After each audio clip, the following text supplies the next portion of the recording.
هي المادة بتخليك تأدمن أكثر على الألعاب وعلى المدمنات، الدخان، المخدرات وإلى آخره. هي المادة بتخليك أضعف، بتخليك أقل سعادة، وبتخليك مكتئب ومالك مبسوط بحياتك. طبعا نقص هي المادة، مو هي المادة. هي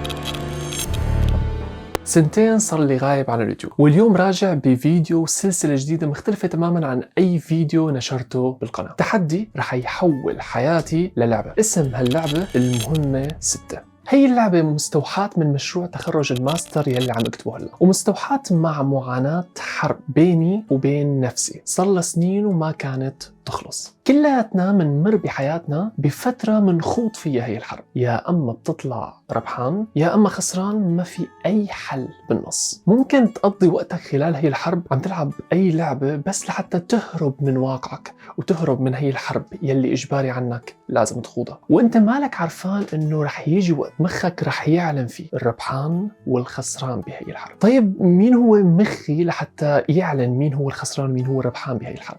أنا رح أقول لك كيف. تحدي المهمة 6 لإلك إذا حاسس حالك بخضم هي الحرب بينك وبين نفسك. بهي المهمة رح تلعب، بس مو أي لعبة عادية، رح تلعب ضد نفسك. خليني أحكي لك عن فكرة قريتها بكتاب 12 قاعدة للحياة للكاتب جوردان بيترسون. ومين منا ما بيعرف جوردان بيترسون؟ من هدول ال 12 قاعدة للحياة بيعطينا القاعدة الأولى يلي هي ارفع راسك ورجع كتافك لورا. بهالبساطة هي القاعدة الأولى يلي أنا عم اسمع على الأوديبل، ضليت ساعتين اسمع بس بهي القاعدة. طيب شو حكالنا جوردان بيترسون بهي القاعدة؟ جوردان بيقارن بالقاعدة الأولى الإنسان بسرطان البحر. ما بعرف شو السبب، بس طلع في كتير تشابه بين الإنسان وبين سرطان البحر، الأستاكوزا يلي لونه بردقاني، وكتير انفلونسرز على اليوتيوب هيك بيفتحوا الكيس وبينزل هيك الأستاكوزا منه. خليني أحكي لكم. جوردان بيقول لك في نوعين لسرطان البحر، في سرطان البحر الخسران وسرطان البحر الربحان، تماما مثل الإنسان، لدرجة أنه مخ سرطان البحر وقت يخوض حرب مع سرطان بحر تاني ويخسر، مخه ما بيتحمل الخسارة فبينحل وبيتشكل مخ تاني تماما قبلان الضعف والخسارة اللي هو هلا عايش فيها. حتى لدرجة جسمه وقشرة جسمه بتكون أضعف من جسم سرطان البحر يلي خسره. مخ الاستاكوزا الضعيف بيصدر كمية أقل من مادة السيروتونين. طيب شو بتساوي هي المادة بالإنسان أو حتى بسرطان البحر وقت يتم إنتاجها بكمية قليلة؟ هي المادة بتخليك تأدمن أكثر على الألعاب وعلى المدمنات، الدخان، المخدرات وإلى آخره. هي المادة بتخليك أضعف، بتخليك أقل سعادة، وبتخليك مكتئب ومالك مبسوط بحياتك. طبعا نقص هي المادة، مو هي المادة. هي المادة بالعكس بتساوي، بس نقص هي المادة بيساوي هي التغيرات فيك. جوردان بيترسون بيقول لك انه نقص هي المادة بتخليك كمان قابل للأمراض أكثر من الشخص يلي عنده كمية وفيرة من مادة السيروتونين. حتى بعالم سرطان البحر في شوارع وأماكن تحت البحر بيمشي فيها سرطان البحر الضعيف، وأماكن ما بيسترجي حتى يدوسها. بيقول لك حتى البنات بتهرب منه، وإذا بده يتزاوج بيتزاوج مع سرطانة بحر ضعيفة خسرانة مثله. الحل يلي لقلنا يا جوردان بيترسون إنه، والحل الوحيد يلي قدامنا، إنه نوقف باستقامة، نرفع راسنا ونرجع كتفنا لورا وما نستسلم أبداً ونواجه.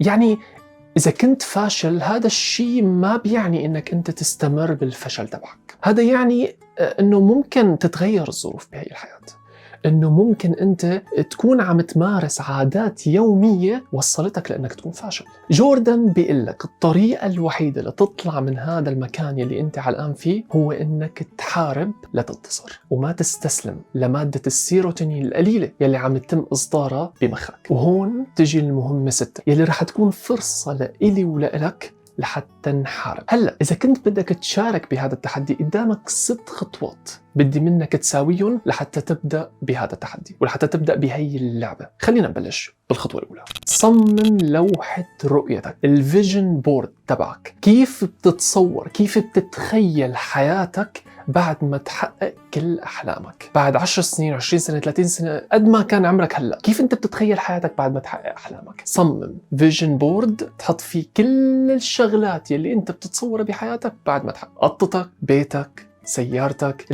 شريك الحياة اللي انت بدك تكون معه، كاميرا، اي شيء انت بتتخيله بحياتك حطه بهذا الفيجن بورد. الخطوة الثانية، اكتب 6 اهداف صلك عم تأجل فيهم اشهر وسنين لحتى تحققهم خلال ال6 اشهر الجاي. الخطوة الثالثة، اكتب عادات يومية تساعدك تحقق هي الاهداف اللي انت حطيتها، ال6 اهداف. فينك كمان تستخدم برنامج لتتبع العادات على موبايلك، رح اقول لك بالخطوة الرابعة شو ممكن تستخدم هذا البرنامج. الخطوة الرابعة، صمم كرت فيفا عليه صورتك واسمك. على هذا الكرت بتسجلوا نتيجة تعبكم عن طريق البرنامج اللي انتم رح تستخدموه. رح يطلع ارقام، هي الارقام بتسجلوها اللي هي نتيجة تعبكم، قديش انتم تعبتوا هذا الشهر. إذا كان مثلا عندك الهدف الأول اللي بدك تحققه خلال 6 أشهر، أنت اشتغلت على هذا الهدف 40%، فهي نتيجة تعبك.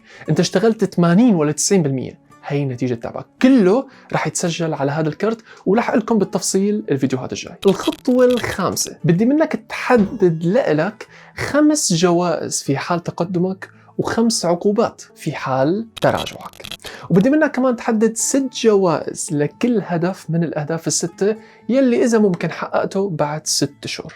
الخطوة السادسة، وقع الاتفاقية يلي رح تكتبها بينك وبين حالك. بهي الاتفاقية رح تتعهد انك انت رح تحقق كل الأهداف ال6 خلال ال6 أشهر الجاي، ورح تنفذ العقوبات وتنفذ الجوائز يلي انت ممكن تعطيها لحالك في حال تقدم. هي الاتفاقية بشان ما تكتب وتتعب حالك حطيت لك اياها برابط الوصف، فينك تنزلها وتوقعها وتعلقها بغرفتك لحتى تتذكرها كل ما تفيق الصبحيات. هون بنكون وصلنا لنهاية الحلقة، وآسف إذا كنت عم حرك إيدي كتير بالفيديو، بس كنت شوي متحمس لأنه رح أبدأ بهي المهمة بكرة يوم الاثنين بداية شهر 5. إيمت ما كنت عم تسمع، إيمت ما كنت عم تشوف هذا الفيديو، فينك تبلش ببداية أي شهر أنت بدك تحطه. بشوفكم بالفيديو الجاي. هون كتبت الاتفاقية وعلقت الاتفاقية ووقعت الاتفاقية، وهذا هو الفيجن بورد حوالين هي الاتفاقية. هون بنام وهون الاتفاقية. مباشرة أول ما في منهم أول شيء بشوفه هو الاتفاقية. وبدي أذكرك بشغلة، الالتزام هو الشرط الأول للنجاح. الاتفاقية كتبتها، الاتفاقية وقعتها، وكل شيء جوات هاي الاتفاقية رح تنفذها بالتفصيل. هذا كان كل شيء لفيديو اليوم. بشوفكم بالفيديوهات الجاي. الفيديوهات الجاي رح تكون شرح مفصل عن كيف انت بدك تصمم الكرت، كيف بدك تتبع العادات اللي انت حطيتهم، وبدي اشارككم كمان تجربتي خلال ال6 أشهر الجاي بهي المهمة 6. كل اسبوع رح تشوفوا فيديو على هذا القناة. بشوفكم بخير بالفيديو الجاي.